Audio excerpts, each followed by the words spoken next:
welcome to the Nirvana Strength Practitioners Panel podcast, where we explore the idea of human performance optimization.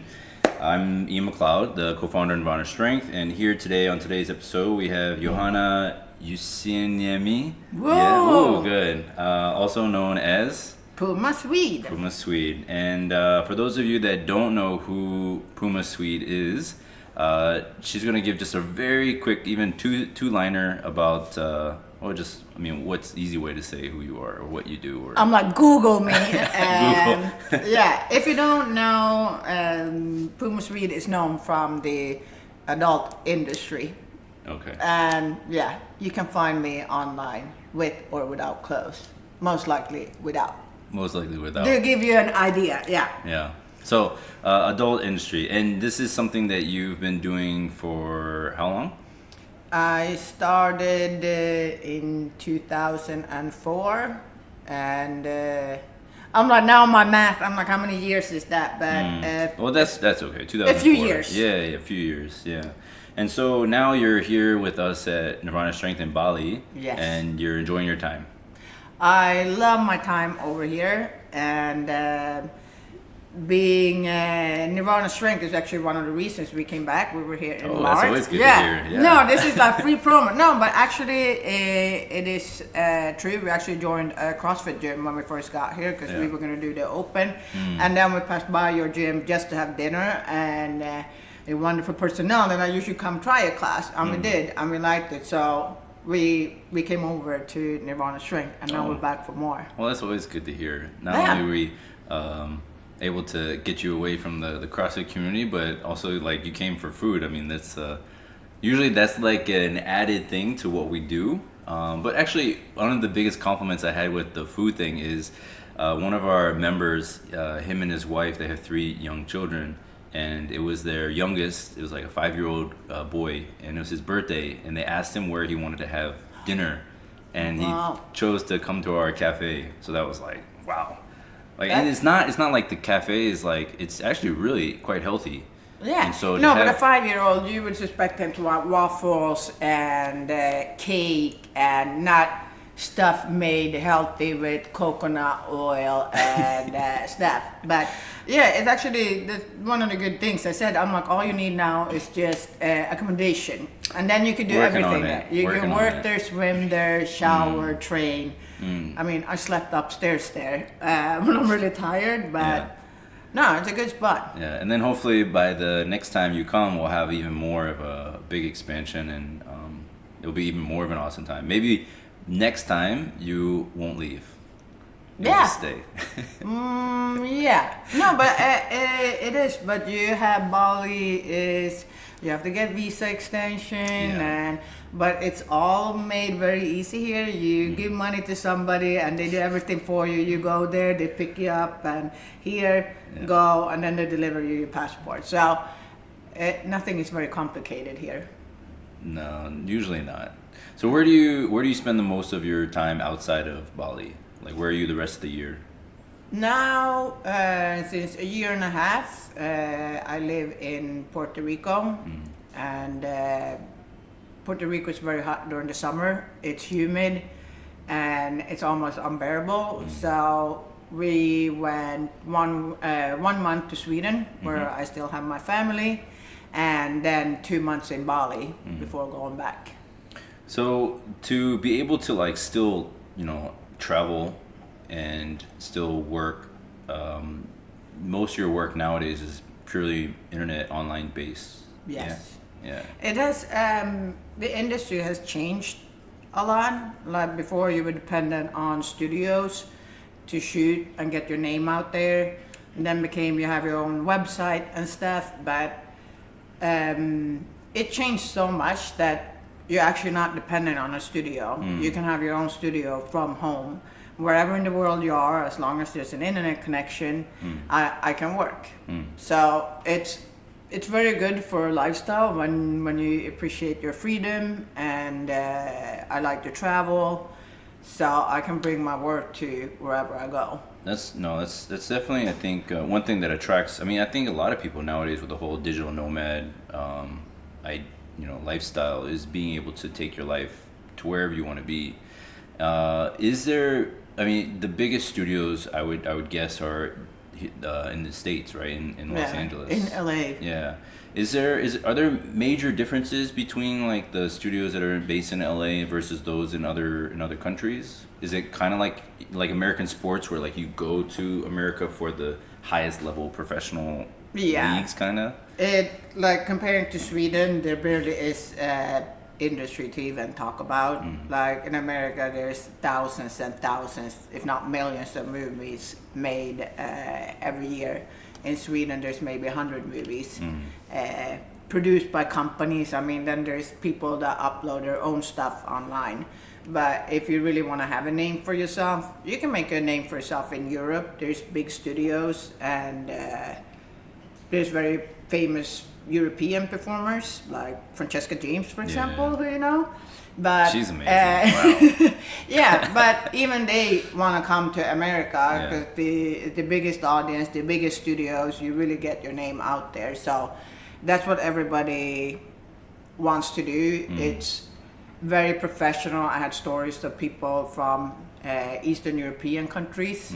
It's not the same treatment of people. It's not the same amount of money. Yeah.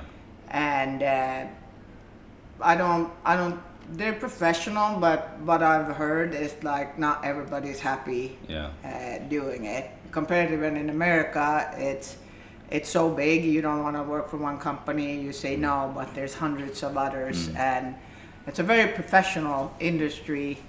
Many people like to think they think there's fluffers. They think like everybody is circle jerking around when you're doing a scene, but no, you're really the star, and they want you to be happy to do a really good job. So I always say, you want to make it, America is the place. Corn Valley, outside of LA. It makes a lot of sense, you know, like when you have like the talent, right, needs to be taken care of, and it makes no sense to put them into an environment or a situation that's going to affect their ability to do their job and perform.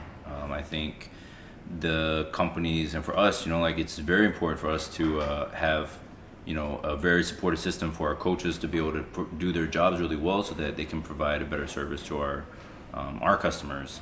I think it's the same thing with most industries. Were there times, I think, so one big problem that I find in the fitness industry is that the people who are just starting out almost devalue the actual performers, right, as a whole, because they're willing to almost like self-sacrifice to earn a paycheck. Are there any instances of like that where like sometimes like people who are doing or higher up, you know, where they see that maybe actors or actresses are not being paid or treated as well because there's people on like trying to make their way up that maybe accept? Does that kind of make sense, the question I'm asking? I think it's more of a situation of what kind of mindset you have going in. A lot of girls come in and they're 18 and they're like, I'm going to be Jenna Jameson. Yeah.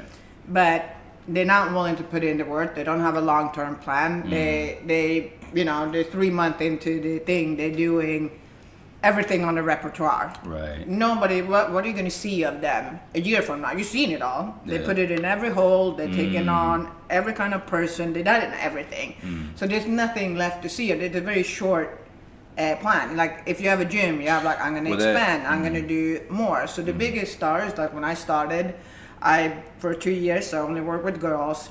I started my website. It's a lot of work. It's hard. It's like you don't get paid for the stuff you do for your website. You start making money down the years when you have it.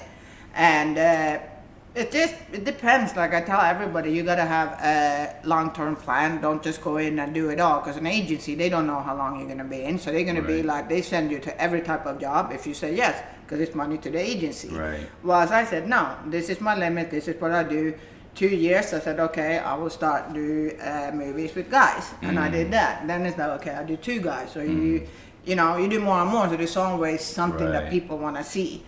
And then if I want to brand my name, I want to have products in my name. I want to have whatever it is you have. Yeah. But going in, that makes a ton of sense. Yeah, for sure. Because I think, I mean, it's definitely very different than under other industries, in that like there's a lot, I would say that people are they're using the imagination quite a lot when they're watching videos, like the customers. But I also think that too, like this idea that if you just like, if you leave absolutely nothing up to the possibility of an imagination, and you just like just bombard the entire industry in, like, let's say a 3-month period with every single thing that's possible, then you almost shortchange your future to capitalize on your talents. Yeah, but it's also it comes with experience. I got into the industry when I was like 27. I was very old. I don't know how I would have been when I was 18. When I started, the money was really, really good. I set a limit. I don't want to work more than 3 scenes a week. Right. Because I could have worked every day if I wanted, but I would have burned out. I would have been bored. I wanted to go to work and think that this is fun. I have something new to give. I'll give 100% when I go there. People that go, they're 18. I want to make as much money as I can. Yeah. And finally, when they go on the 7th day, they're sore, they're bored, it's like, oh my God, I got to do it. And it shows. Yeah. And that's the same thing when you see, I think of like the real stars and stuff. You can see the people that really enjoy their job and make great scenes every time. Yeah. And the people that are just there for the paycheck, they do the minimum, and it's almost like, is she even having fun? Yeah. And I think in any profession you can see if people enjoy themselves, and if they're they having, get like, you burnt go out to the gym, like, people actually seem like everybody that works there is happy to be there. They give it their all. It's like, I never go to class and I feel like, wow, he's really tired or hungover. He doesn't really want to be there. It's like you always get help, how to improve yourself. You can always ask questions, and it's just the same thing in our industry. It's like, you don't want to watch a movie where somebody looks that they're suffering. It's like, this just doesn't. Well, maybe you do, though. Maybe you have a fetish for that, and then Yeah, no, I totally understand that. I mean, I remember, like, even when I first started as a trainer, and you find that a lot of trainers in any gym, you know, especially if they're just personal trainer, they're just there to make money. They're working like 40 plus clients a week. Like, I mean, it might not seem like a lot because, you know, most people working 40 hours a week, but having to teach classes, it gets so draining, and it can get to a point where it affects your ability to have like a natural like conversation with people, or you get bored really fast, or you're just exhausted. No, but you have different people. I can only imagine. You have different people coming up and asking you questions, and then you have new people coming, and you have to have the same enthusiasm. Yeah. So I think if you choose to be a trainer, you can't do it for money. You're not going to be rich being a trainer in a class. You have to have a passion for it, and I think that's what shows. I think in my line of industry, you can actually make a lot of money, but you also got to pace yourself and keep it fun and keep it interesting. Know when to take a break if you don't. If you feel you're getting burnt out or something like that, and that's one of the big benefits with my job. It's like you can take a month off if you want. You don't have a 8 to 5, and you get. What were some of the signs that you saw that allowed you to take, to identify that you were getting close to being burnt out, and that you really needed this time to recover and take a break? Because I think for a lot of people, it's actually that part, just even recognizing that they need to take a vacation, and then once it's recognized, then actually doing it. I mean, 2 very difficult things for people to do. So what's your process for that? I actually never got burnt out because I was really good at. I always said I would never do anything in a movie that I wouldn't do in a private. Nobody never pressured me to do anything that I didn't. I never walked off set feeling like, damn, this didn't feel good. I have very strong, like, this is what I do, this is what I don't want to do, and I always kept it fun. If I felt that, I'm very spontaneous. Somebody said, let's go to Vegas, and I'm like, when? Let's go. So I always knew I was in demand. I could always get, I wasn't like, oh, I might not have any job. I have to work as much as I can. Yeah. So, and the money is that good that you don't just do movies. You have a website, you sell your lingerie, you do one-on-one shows on the internet. So it's like, there's a bigger revenue stream than just making movies, so it's not. So hard. It's also about diversifying your portfolio. Yeah.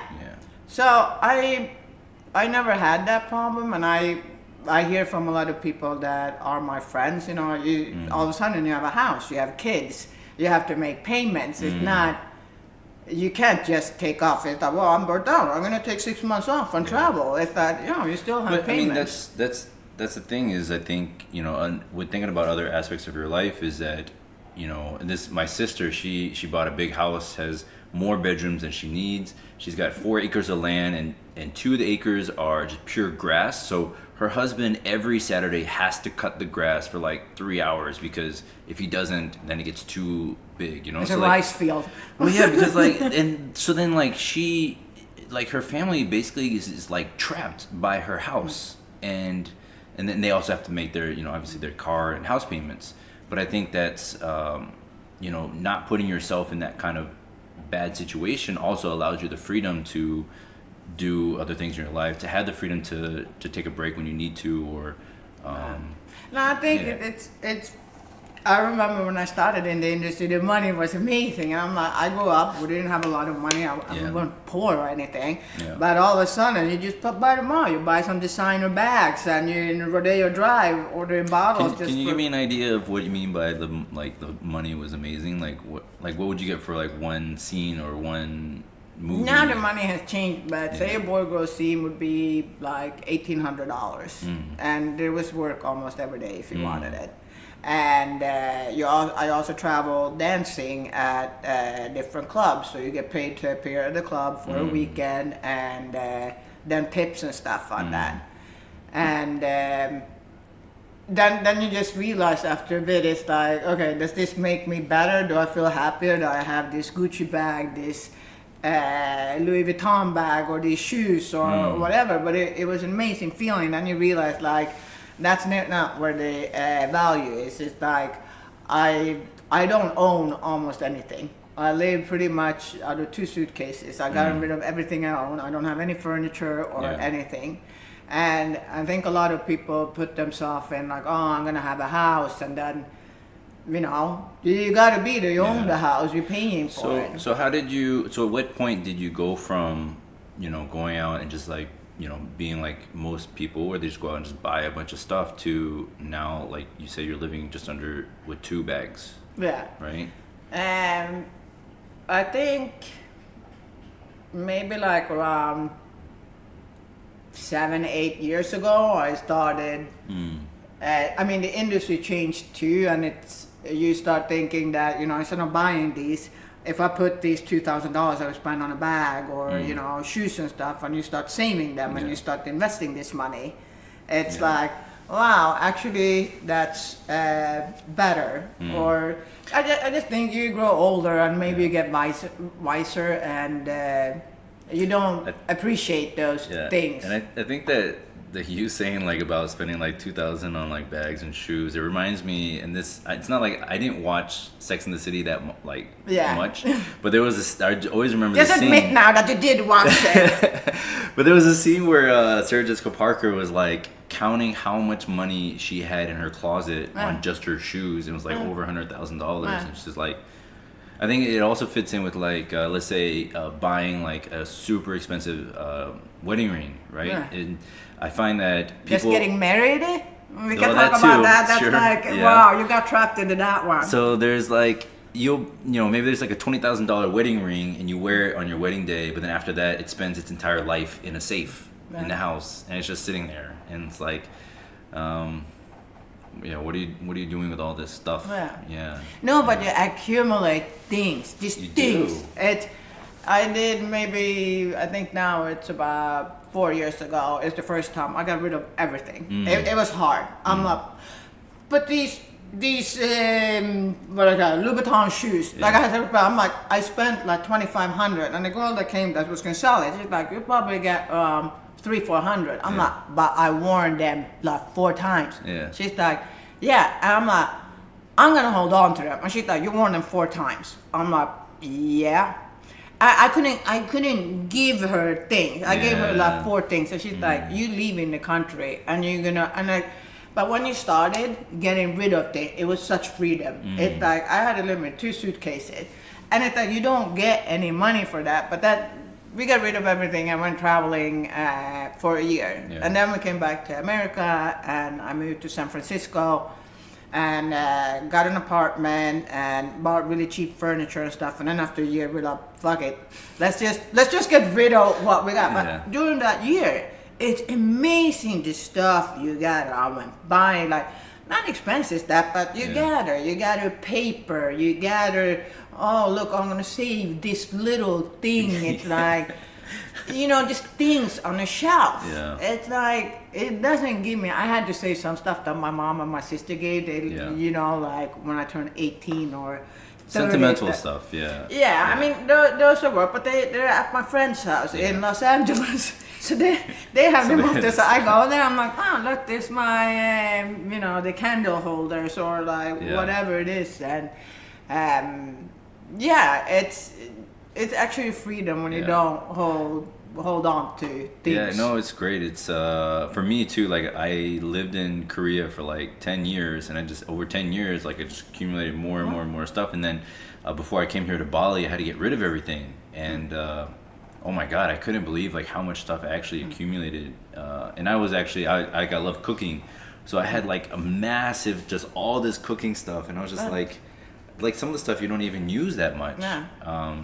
But I did find that, coming to Bali, like leaving, so for yourself, maybe leaving America was like the opportunity to allow you to like purge yourself of all your but you cleanse shit. yourself. It's like, it's amazing. But I know when I'm here, it's like, oh, look at this thing. Oh, this is cute. But now the good thing, I live in a country that's hot. Bali is hot. I don't have a winter wardrobe. I go to Sweden. I have a couple of jackets. I have jeans I can borrow from my sister. So it's a cheap way. You need some bathing suits and shorts and stuff and training clothes, but it's simple. It doesn't weigh like if you go to a cold country and you need jackets and boots and whatever. So I'm just gonna try to travel to countries that are hot and warm. No, that makes a lot of sense for sure. I mean, because if you do go to a cold country, you end up like having double the amount of clothes you need just to handle the cold temperatures. Yeah, but then if I want to do spend money on that, it's lingerie because I shoot a lot. Yeah, and that's part of your job. Yeah. So I don't want to have. It's like, well, isn't that like the third time she's wearing this? And actually, I think a guy doesn't even notice what I'm wearing. I mean, it's coming off later, but just for yourself, you want to switch it up and stuff. But the good thing is, there's people that are interested in this used stuff and they pay very good money for it. So you put it on an auction site. So this would be something that's very unique to someone like yourself. I don't think nobody wants your workout clothes either. Like there might be somebody that wants to buy it, but when it comes to lingerie, shoes, toys, glasses, whatever, it's like. What is like the craziest thing that you've heard of someone putting up for sale? Like maybe one of your friends from the industry. They have very strict rules on what you can sell and ship. Like you can't ship DVDs to certain zip code. Well, maybe not DVDs, but like people's like personal items. Like no, but I mean, I can just say what I've been asked. I've been asked for a tampon, buy a used tampon. Okay. And I'm like, but if I sell that, I sell anything, pretty much. But I'm like, but what if it goes and this I don't know, it's DNA. And they go rub it on a set where there's a crime. Yeah. And I could probably prove it that I wasn't there, but I'm like, that freaked me out a little bit. So I actually dipped it in red water. And I still sold it. Yeah. But but there's dirty socks, fart in underwear, seal them and send them. Wow. Okay. But it's also, even if it sounds weird, what keeps it funny because you never know what you're gonna get. I think I think you'd have to have you have to think of it that way, right? It's like a funny, interesting, like almost like a gag reel kind of mentality. But it's funny when you tell people, and especially now we have had visitors, and I ask them, I'm like, they're very good friends of mine. I'm like, you have to film this clip, and it can be saying. With people that want to be disgraced, like we call very rude, and they like, who wants this? Who wants to be called a fat pig, worthless, whatever? And I'm like, but they pay for it. They get off, and then there can be somebody that wants to. It's like you get to do so many. I'm like, I'm a great actor. I can play a victim or a dominatrix, whatever. So it's like no day is the same, so you don't have time to get bored. No, that's it's a very interesting industry for sure that you're in. Yeah. I mean, there's just so much variables that, and there's people that can come from completely left field and just request some of the most but honest things. and that's the good thing how the industry has changed. Like now, there's a lot of people they've never done a movie, but they do this stuff from home and they make money. They make a killing. There's like couples that live in some home in Ohio and they film their own videos and they get a following for, you know, who they are. And cam shows. There's, you know, you can find pregnant, you can find every transvestite, anything. Yeah. And then they have a following for who they are. And they never done any movies or anything, but some people like that. It's more real. Yeah. It's very The raw, console. like, Like for a lot of people, they might look at me and it's like, well, I would never approach her. She's a big star. Yeah.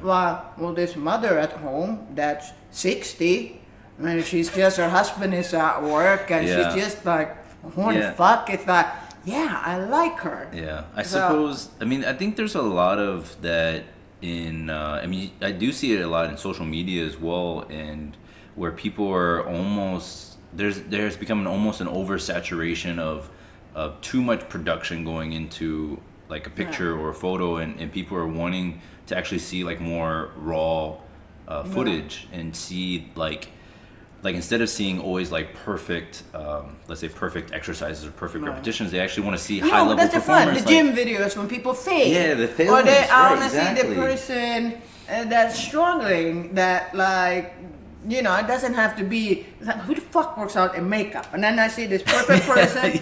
They don't even sweat, and their hair is perfect. They make up. I'm like, this doesn't quite feel not working real. out at all. Yeah. So. And that's what the good thing is. It's like, well, it's kind of bad for the studios and stuff now because, you know, the rates on what you got for performing in the video, because it all gets spread on different tube sites, so they can't pay the same amount of money.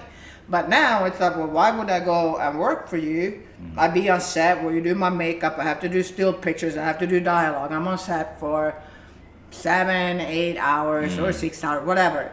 I make that money sitting at home in my bed and in no time. Yeah. So it's a problem for them to get people. Yeah. But at the same time, as you're a performer, you go and do a movie for a big company, they advertise it, they spread it, you can get a new fan base. Yeah. So, but it is, people, you know, it's like now, I'll be at home and like one of the biggest things now is Snapchat. People make thousands of, you have a public Snapchat, and then I say, well, this is me hanging out here. If you want to see what's going to happen next, you have to swipe up and you get to the private where people get a membership. Right. And so it's kind of like a your own like funnel system too, right? Like you give them, No, but there's so many things you can do. I mean, people make like really, really good money on this, and it's more real. It's like, oh my God, this is what she's doing right now, because you can see on Snapchat that this is happening right now. And, you know, and also like, you know, when you do a cam show, you can do it one-on-one, and I'm actually saying your name. Like, this is my... You make it very personal. Yeah, you know, instead of watching a movie and people, you know, having sex. Yeah. But then it's like, well, I'm actually having sex with you. I'm saying your name. I say I love you or whatever it is that you pay me to say. I say. Yeah. No, but it's a different experience. We're getting a custom video. It's like, I want you to say my name and I want you to do this. It's like, well, I think you would get off more on that than just watching, you know, some other guy, better looking, bigger or whatever. It's like, that's probably not going to be me. So it's a good thing. Yeah, I mean, part of that, you touched on it last bit, is that people want to have some relatability to the people in the movie or in the scene. It's hard to, if you're not like, you know, got raging six pack and just, you know, have like a massive dong, you know, like it's hard to it's maybe like so this is there's like a whole like average penis size of all the countries in the OECD, and so I'm half Korean. And Korea probably is not on the top of that list. Korea's this is one area that I've definitely I definitely what's the expression?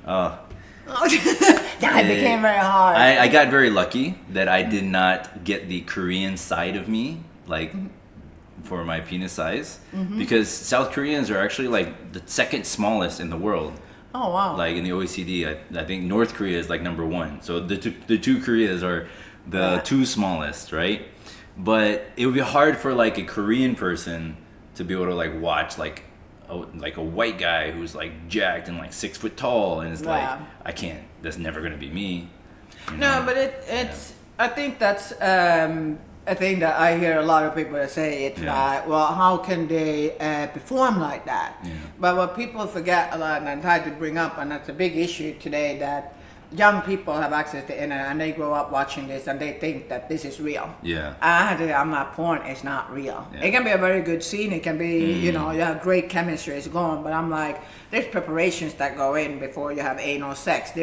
We talk about how we're gonna do this, and it's the same thing. They're like, oh my god, but he's just pounding away for like an hour, and I'm like, well, did you miss that there was cuts? We had the water break, and you know, then we go at it again, and I mean, and they're also taking some supplements too. Not the biggest people are the biggest names that are guys. They're pretty. I mean, of course, there's people that take Viagra and shots, whatever, but I mean, I think it's harder to be a guy in the industry, but. Then also when you do go out in private and you meet these guys and they see you in the movies and they go and they think it's like, I'm gonna do it like they do in the movies, and I'm like, burn yourself out because you last about 5 minutes, and I'm like, okay, you ready to get? No, but you know, people think, well, I watch your movies, this is what you like, and I'm like, but this is one movie, there's other movies, and now it also changed it that actually a lot of companies have started making more lovemaking instead of this hardcore pounding on, and you know, so it's changing there too. And you know, one of the big, like a lot of people almost like shame, they try to say that our porn is so hardcore, they're slapping, spitting, the women are treated so badly, and I'm like, no. Watch what the 10 biggest categories in porn are. It's MILF, it's lesbian, it's on this. It's no slapping and stuff. Yes, there's a category for that too, for people that like that, but not everybody. It's not the highest but that's what people want to bring up. That want to say that it's bad and you get treated bad. And I'm like, I'm a fucking queen when I walk in there, and like people want me to be comfortable and do good, and I wouldn't be there if I didn't want to. But that's, I think, is the biggest thing that people have trouble accepting or believing, that I actually want to be there. I chose this. There was no, I needed money, or there was an addiction, I don't have a tragic childhood or anything. Like, I want to do it. This is the best job I could ever have, and it shows when you watch it. No, that's great. I mean, I think people always have these really weird perceptions of how others should be feeling, or how others are how you should live your life. Yeah, how you should live life. That's a big. I mean, there was a I don't know if you're into into American NFL football, but there was like one really high level athlete that he just retired. Yeah, he's very young and he retired. And people are like, can you quit? Yeah, and they're like trying to like say that, you know, he's just a quitter, and like he doesn't have any respect for his teammates, and like all these negative things. It's like, man, this guy's just like probably dealing with like some really major mental issues, and like he doesn't want to like be brain dead, and it's like he's got some but it's easy to say when you're watching from the sidelines. Well, you're not there playing, you know, you're not performing, you're not doing the actions and activities, but it's always easy to say what you think somebody should be doing, and it's like, well, go fucking play yourself. And you're not. No, true. So going to like, okay, so when people, like especially young people, they're watching a lot of porn, and they kind of get these really bad misconceptions of like what it is exactly that they should be doing in their own real lives, right? Instead of just like you say, like just pounding away like a little rabbit or something. Yeah. Like, I mean, but what would be some like basic suggestions or advice that you would give to someone who's like, you know, just barely getting into their own like sexual relations? I actually have taught at universities and schools in Sweden, like for kids, and it was actually really appreciated. The school board didn't appreciate it when they found out, because they thought I was encouraging them to get into porn. But I always say that porn is fake. It's that's the main thing. You know, it's just like when you see a stunt movie where somebody takes a pounding, they get shot, they keep running, and then like they get beaten by 50 guys. They have stuntmen. I thought this is made by professionals, there's preparations. And I mean, it's hard if that's the only thing you see. And I've been saying in Sweden when I talk, I've been saying that the sexual education needs to change. And people now through internet, they know what goes in what holes and what comes out of what hole. I think today you need to talk about boundaries. And, you know, it's not, if somebody's passed out, that doesn't mean that it's okay to have sex with them. Oh, of course not. It's, you know, you need to communicate. It's pretty, you gotta have a little bit like, does this person want to have sex? Sex is not to convince somebody to have sex with you. It's like, it's gonna be mutual. But like when you see porn, it's well, fucking ain't no sex. Everybody's having anal sex and you just pound it in and like, but you didn't know that I actually didn't eat from the day before at 6 p.m. And I take, you know, I cleanse myself the next day. I stretch it out with toys. I take Imodium that stops from anything to come out. It's, you know, that's never explained in a movie. It's a long process. So I think there needs to be, you know, like, the main thing is like, it's a fantasy that you're watching. And basically I think with young people it's like, well, explore together. Make sure you're both into it. You know, don't push anybody into something. I think, I mean, the pushing thing, obviously it's more from the men's side, right? Like pushing a female to do something that they necessarily don't want to do. But this is one thing, it's like, you know, I mean, really, if you just have as a guy, like if you just have a basic rule, like the woman is in control of the entire situation, like allow her to actually make the decisions on her own. You know, I think there's definitely a really, really big shift, you know, in the States, particularly with like the whole PC movement and like the Me Too thing, and then there's like so much. I think sometimes too it can be quite because the times are changing really so fast as well. Like it's some people don't have the capacity to be able to change with the times, and I think. But it's also we as women. I think we're our biggest enemies. We're the first one to talk shit about somebody else. Like, well, what the fuck does she think she is? Like, she's dressing like that, and blah, blah, blah, blah, blah. And like we say, it's like a guy goes, you're a conqueror. You can have sex with how many you want. You don't become a fucking male slut or a male whore. But a woman doing it's a different thing. And I think it's good with this Me Too happening, too. And I always say, nobody can make fun of you, put you down if you own your sexuality. I always don't. I'm like, I don't give a shit how many I fuck. I want to do it, and you know, and I never had a problem with it. But I can see when you're younger, and you know, like you go to school, you want to be liked, and you know, like some guy tells you like, well, all my guy friends do this, and if you're not gonna do it, I'm gonna go, you know, ask, you know, somebody. And then women get jealous because this girl had sex, she does, she's a slut. So we're also judging each other instead of sticking up together and say, you know, fuck you. There's definitely, I mean, I grew up in an age with regards to our sex education was all about like just scaring the shit out of the kids. Like they showed us all these videos of like, if you have sex, you're gonna get all these STDs. And, like they show us movies about people catching like gonorrhea and chlamydia, and it's like you're like in middle school or, you know, early high school. I was gonna be a virgin. It's like, oh my god, I'm never gonna have sex. I'm gonna catch all this stuff. And so I think for there's definitely a lot of people, depending on what age group they're in, like, and whatever their sex education is, like, whether it might be like maybe some people they raise up in a family where it's just purely about abstinence, right? And then they actually don't ever get to learn anything, right? Until they see like their first porno, and then they're like, oh my god, this is what it's supposed to be like. No, but I also say I have a lot of friends. All my friends have kids, and I have had a lot of sex talks because they don't want to have it with their kids. You don't want your mom talking about sex with you. But you want them talking to. So I'm not talk to me. No, but it's like when you just try. Porn is not going away, and just instead of blaming it, inform. Like you fucking had the kid. You have responsibility. Just like you say, you can't bully. You can't go steal. You can't do this. Right. It's just about sex. Inform. Like there's porn movies. You've probably seen them online, or you have a friend that you know has a phone. You've seen it.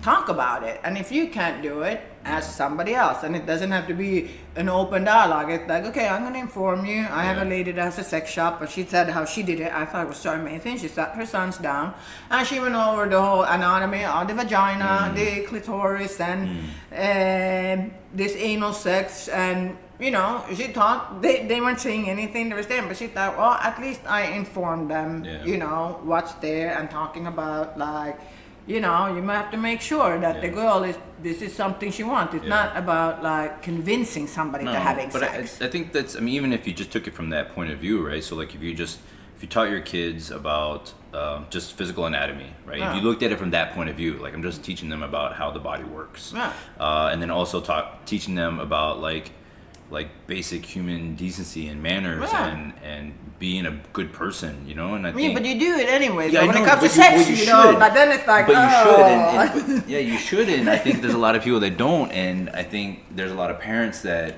are, they're afraid to talk to their kids about these things. But I know I have a friend in San Francisco, and they actually have, at Stanford University, they had, I don't know if it's 3 weekends or something, you could send your kids there, and they talk about, like, guys, what happens when the hormones start getting a hard on, how do you clean? Sometimes it's sensitive having your parents talk about it, depending on what kind of relationship you have. Sure. And like you said, like sometimes they don't, like, you don't talk about this at all. So... I think a lot, like, we need to talk about it. Yeah, and I think, you find that, like, okay, so, like, little kids, they are very, because everything is new to them, and they're going to be very curious about everything. So, like, with anything in life, like, if you touch something and your parents immediately scream at you and say, don't do it, that's bad. But if you're doing when you touch yourself. Yeah, but if you do it, but that's the thing, is, like, if you do it when they're touching themselves, then eventually they're going to grow up, and their entire life, they're going to just think, like, oh, you can't do it, it's bad. But that's like, it's just the basic thing. Like, I think nudity is the most, like in Sweden, not anymore that much, but like most people are topless at the beach. It's like, I think in America it's very, people reported other people when they're like, they're swimming naked in their pool, like kids swimming naked, and they're offended. But it's like, it's my fucking pool. Yeah. So it's like, it's different views on how it is in different countries and stuff too. But I think we're pretty like tied up now. Like, we need to chill a bit more. Be more like 60s and 70s. Chill a lot more, yeah, for sure. I think it's definitely a lot more open here in Bali. Probably not to the extent where you can't really be walking around like public naked, but actually, they from what I heard, Bali in the old days, all the local women would walk around topless. Huh. And that was a very normal thing in Bali until it kind of like became more touristy and more Westerners started coming. But yeah, it's quite interesting how like culture changes quite a lot, and I'm sure you see it a lot more.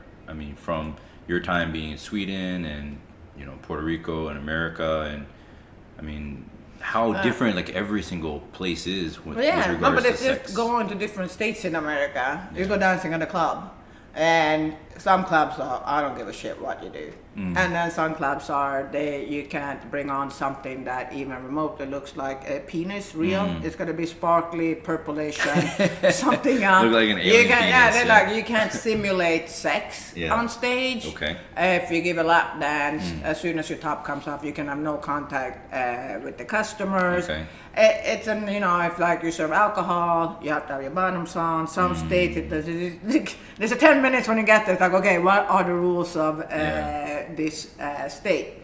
So, good or bad, I try to stick with the rules when I'm there, but yeah. Okay. Read my book, My Life as a Porn Star. You can get it on Amazon and stuff, and there's actually stories. I'll find the link for it and I'll put it into the captions. So people. But there is. It's like, and there's a lot of conventions that you go. Like, I love Finland, where I'm actually from. There's no rules. They put a sex party in a barn somewhere. And we had a break, and we just if somebody wants to, have sex now, it's okay. And they just started having sex. And I'm like, oh, okay. So it's quite open in Finland. It's very, like what you do on stage and stuff. It's very. They didn't have any rules. They they had full on sex on stage and stuff, and It's You have to go and visit. Yeah, you should go. Like, yeah, don't go during the winter. No, but it's fun. It's like I worked in Japan. Yeah. And Japan had been quite interesting, no? Yeah, I mean, they have like, I mean, they're notorious for having like vending machines of like used diapers and tampons and underwear and whatever. But I went with another girl from America, and she was 5'9", 5'10". Like, we were giant. Like, when they gave an outfit, I'm like, I can't fit in this. They're like, you're Godzilla. And they finally, I'm like, I'm going to be the dominant one, because the Japanese girl we were working, she was very, they're very polite and very nice. And then they bring out the strap on, and it was the size of my thumb. And I'm like, what is this? Yeah. I'm like, I've never seen something. I'm like, this is really cute. Yeah. But like, am I actually going to, No, it's fun when you go to different countries and to just explore and see what it's about. Germany, they have sex clubs and it's all hardcore and whatever. So. Yeah, I think like leading into the idea of like different cultures having different like sex clubs or having a different sex scene, and also thinking about like, let's say just normal everyday sexual relationships with people and their relationships with others, is that I found that through my life, so there's no such thing as like the perfect relationship. Like, in America we'd say like you have your wife and dog and 2 kids and that's like the perfect family, whatnot.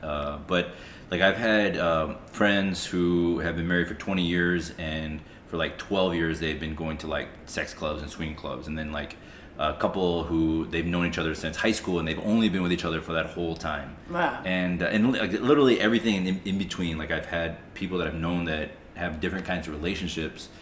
So like for you, like what would be something like, what's a perfect relationship for you, and are there any like tips or suggestions you would give to just people about like how to find out like what is their perfect relationship? Are you in a relationship now? I am in a relationship, and my longest one so far. Okay. But I had a lot of relationship where people tried to tell me what I'm gonna do and what I can't do, and that did not work out very well. I tried to date somebody from the industry, and he was allowed to do scenes, but I wasn't allowed to work with guys, so that didn't work out well. But I think you just have to find a ground that works for you, for who you're dating, who you together. I don't believe in monogamy. I don't think that we were raised like that. What do you say? Like from the Stone Age and stuff. It wasn't monogamy. I think marriage is such fucking bullshit that it's just like stand there. People stand there and promise, I'm gonna be faithful for you. I'm gonna be with you for the rest. I mean, the idea that we are marrying for love is, in the history of mankind, is still kind of a relatively new idea. Yeah. Like, I mean, think of the days of old with like people just getting married for property, right? Getting married for exchange of stuff. You made arrangements. Like this kingdoms are gonna.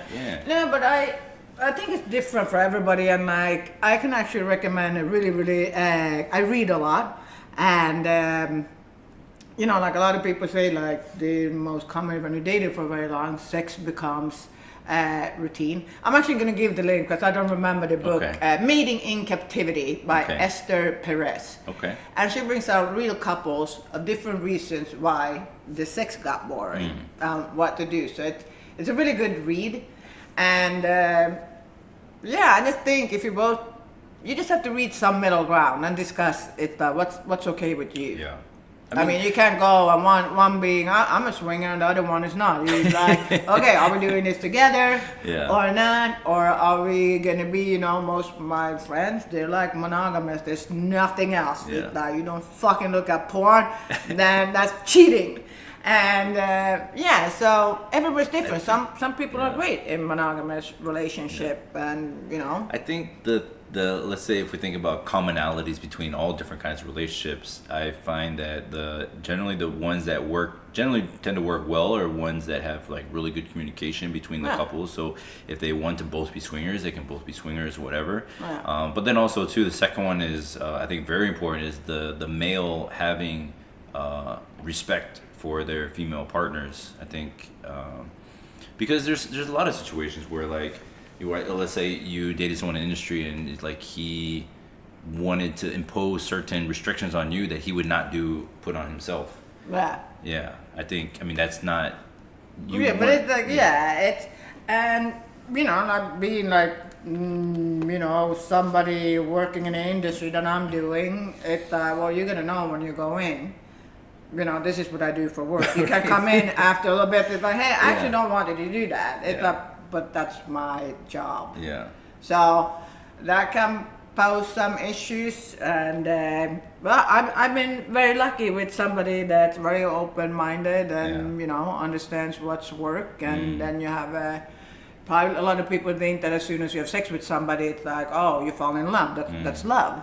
And I'm like, I would be in love very often if it was everybody I worked with. I fall in love with them. So it's like this is a separate thing. This work, and then you have your life at home. Yeah, and so this would be a nice transition to another a topic of discussion is like, how do you separate your work life from your personal life? Well, or do you find that a lot? Or do you find that a lot of it kind of like crosses over? I mean, my personality on camera is pretty similar to my personality at home. Okay. I am very spontaneous, happy, and crazy, whatever. But basically, you go do a scene, you shower, and I don't wear that much makeup as you have in your scene and stuff. And like this, I don't choose always who I'm gonna work with. It's I obviously have a no list of people I won't work with, but. They say you're gonna have sex in these 3 positions. They show sign now you're gonna orgasm. It's directed. It's not, like I don't lie with my leg up on the roof and the other one, and I'm fucking uncomfortable, and the guy is turned sideways and he's cramping. It's like no, but it's not always that comfortable. And when I'm home, it's like no, I wanna just be a missionary, or I wanna do this with like. There's not a light up my crotch, or like, it's like, oh, move a little bit this way, so you open up to the camera. Yeah. So, at home I do what I want. It's like it doesn't have to be. But you said you think like probably at home in your own personal life, it's probably a bit more comfortable than. I don't want to be on the cold floor right now because that's pretty painful. Like I'd rather be up here on the bed. Yeah. But like in movies, but it looks really really cool if you like hang down from the staircase and then you bend like one leg up, and the guy you can stand on the chair and both are like, fuck, I hope we don't fall. Yeah. Or like, oh, let's be outdoors. It's so beautiful, and there's flies or whatever. Yeah. It's like. So through your experience, were there any interesting situations that occurred through the process of making a film? Like, let's say bloopers. Do you have any blooper stories? That would be Bloopers. Like, blooper. I'm not Bluebird. I'm a company Bluebird. There is some bloopers that ended out. There was a guy that couldn't come, and it's like they were just kept the camera rolling in case he's gonna come. So that finally it just started us like laughing and stuff, and the guy pops up, he's not gonna come, and then he doesn't come. Then he's gonna come, and then he comes. It's like, but like one of the fun, I was going for a Playboy shoot, and I had just paid off a traffic ticket. I'm driving in Malibu. It's the most like, you just know there's cops, but I was a little late, and then when I'm gonna go past somebody and a motorcycle cop comes and I'm like, fuck. So then I'm not gonna get busted for this one. And people say, always keep DVDs in your car, give the cops. So I had a description on my hit that where are you going? And I showed it was before you had navigation on your phone, so I had a map quest that was saying like Playboy shoot, blah blah blah, and the directions. And they're like, oh, you're going to Playboy. And I'm like, I got some DVDs, like, I just can't take another ticket. And he thought, well, how about me and my buddy, we just come up there and make sure everything is okay. And I'm like, okay. So they took the address, I went there and changed. And all of a sudden a couple of cops come rolling in on bikes, and everybody freaked out because they thought they were close to set down, you have to have permits and stuff. And they're like, oh, we're looking for Puma.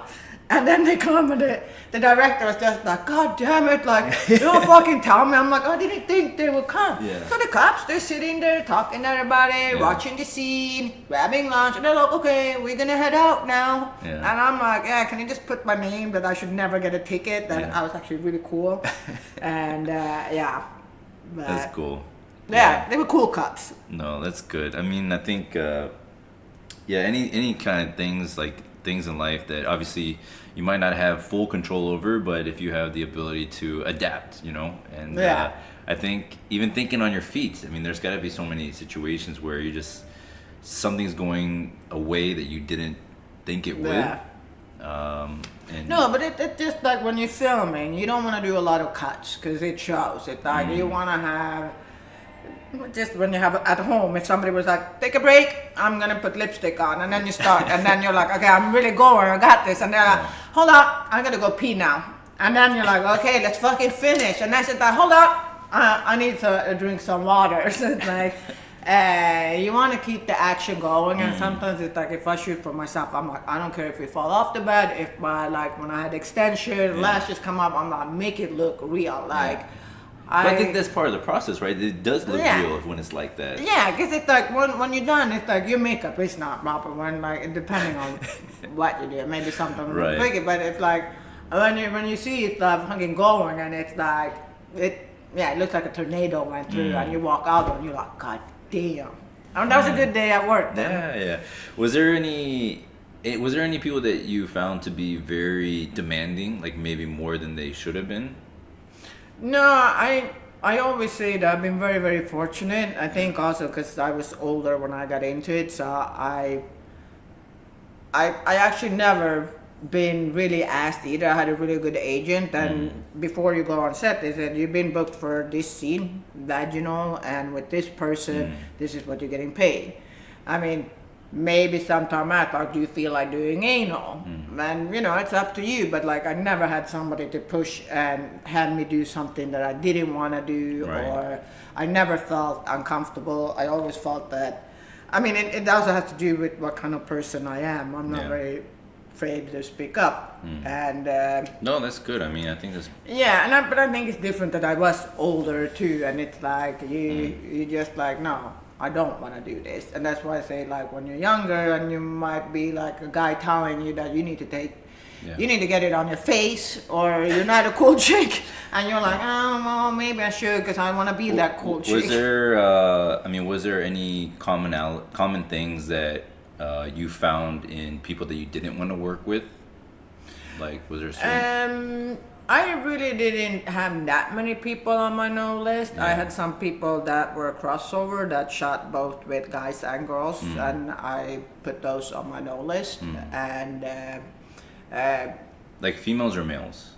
Males. Oh, males. Yeah. So just there being a higher risk of spread of STDs and stuff, and there was plenty of male to go around anyway. Right. And what about some common things that you really enjoyed about the ones that you enjoyed with the most? But the ones that I mostly work is like a very strong performer. It can't be somebody. Oh, what do you want to do? It's like people that you have a good chemistry with. That they work for a long time. They know what looks good. They can position. They know how to take your hair out of your face. They know how to put a hand on your waist so you don't see the sausages, or like they know how to make you look good. And you have it's like when it's a fun day on set, like people think it's very like, ooh, but it's like you have a good laugh. It's it kind of become like friends, and it's like, hey, what's been going on? And like, okay, let's fuck. And like then you just make a great scene and everybody's happy. It's like, wow, that really rocked. Like that's a good day on set. Yeah. Cool. Yeah. Yeah. So what are you doing mainly nowadays? I'm at Nirvana every day. That's not even a joke. If you would like to, well, okay, so definitely if you would like to come to Nirvana and maybe have a chance to meet Puma, that'd be For yeah, sure. come work out with me. No, but really, really enjoying trying to. It's very healthy. It's easy to be healthy here. I mean, I'm trying to be healthy and train because Sweden was a lot of drinking and partying.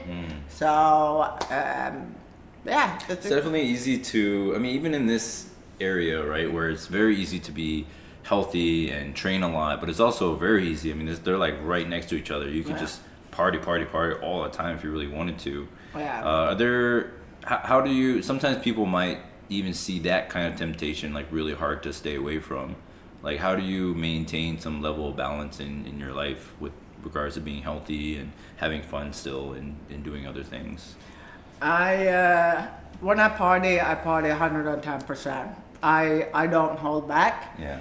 And but I have never ever in my life, I've never canceled a scene for being hungover. I can party, but I fucking go to work and I smile and I do a great job. I always say, if you're gonna party, you're gonna be able to go to work. I don't think I've barely ever been late if it wasn't LA traffic or something. Right. But I'm very responsible. I have a very high moral when it comes to my work. And people pay me good money. Like, I would feel so bad if I was there and doing a lame ass job. Yeah. So, and then having good people around you. I'm very lucky. My family's really good. I have very good people around me that like, hey, are you doing good? You're out. You've been out for very, very many nights now. It's like, I think I have a pretty strong head on my shoulders. It's just like, okay, That's good. Now I need to tone it down a little bit. So what would you say is what's your drink of choice when you go out? I love rum. They have amazing rum in Puerto Rico too. Yeah. Oh, I don't doubt it. It's good. I mean, it's like home of rum. Yeah. So I like really strong. I like I don't like those fruity, sleazy drinks. I like a man drink. A man's drink. Rum or whiskey. But then ask me like 5 hours when I'm in, I'm like, give me whatever. And then I'm like, I don't really like tequila shot, but I drink them too. And I'm like, champagne, yeah. And luckily, being a Finns are really good at drinking. I could say blessed with not having too bad of a hangover.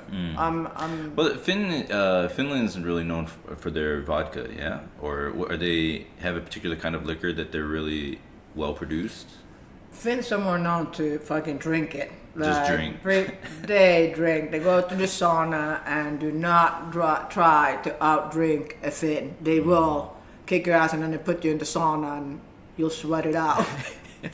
So you go to Finland. I've been there, and from the time they pick you up in the car, they're like, "Oh, we got drinks," and then you go on stage, they have a shot for you. When you come down, they let the cigarette for you, and they have shots ready. It's just like.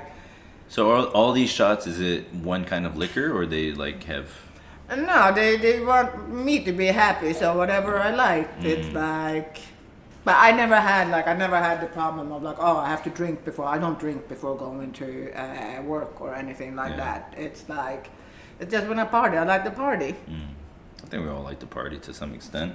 Yeah. No, but you're gonna have a balance. Like, you can train and all that, but you're gonna have the fun too.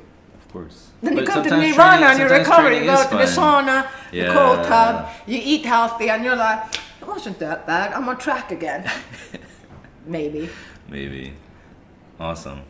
Cool. Well, thank you so much for doing this. I know that's like just a small snippet of everything that you would have to offer as far as like stories and knowledge that's like rolling around in your little head there, but it's always great to have you at the gym and just like have these kind of conversations. I mean, it's not like that we're talking about like porn and sex all the time. No, we talk about like push-ups and the perfect form when I do my muscle ups and Which protein are you taking right now, Ian? Of course, only the best. Yeah. So if you wanna contact me, now comes the promotion part. You forgot about we're not done yet. We're not done yet. If you wanna contact, you wanna know more, I started a new blog, pumaswede.com, and you can write them. You can read. Yes, Instagram the Puma Swede.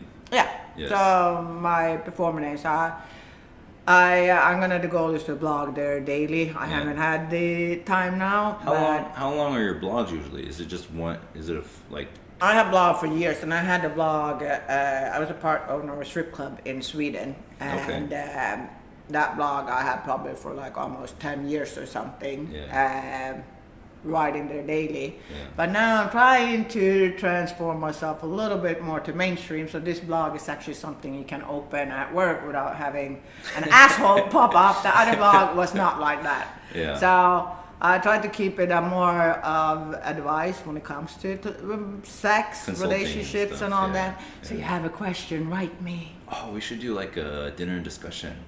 Yeah. Yeah. Send in them. I'll answer them. So everything that we talked about today, and all of Puma's material with regard to her blog, her Instagram, all of her places that you'll be able to contact her. We're gonna put all that on the description so that you can probably stalk her. Pay for your porn. Pay for your porn. Yeah. I think that's it. Good first episode. Maybe we'll do another one later, and we can talk about more sex. Yeah. Send in your questions so we can answer them. Yeah. We can have the male and the female reply on that question. Yeah, that'd be great for sure. The Korean dick. Bye. Bye. Thanks again for joining us on the Practitioners Panel podcast. We were able to use the lovely Haven Suites Bali Berawa Hotel for our episode. We expect you guys to see you in Bali sometime soon, and see you next time.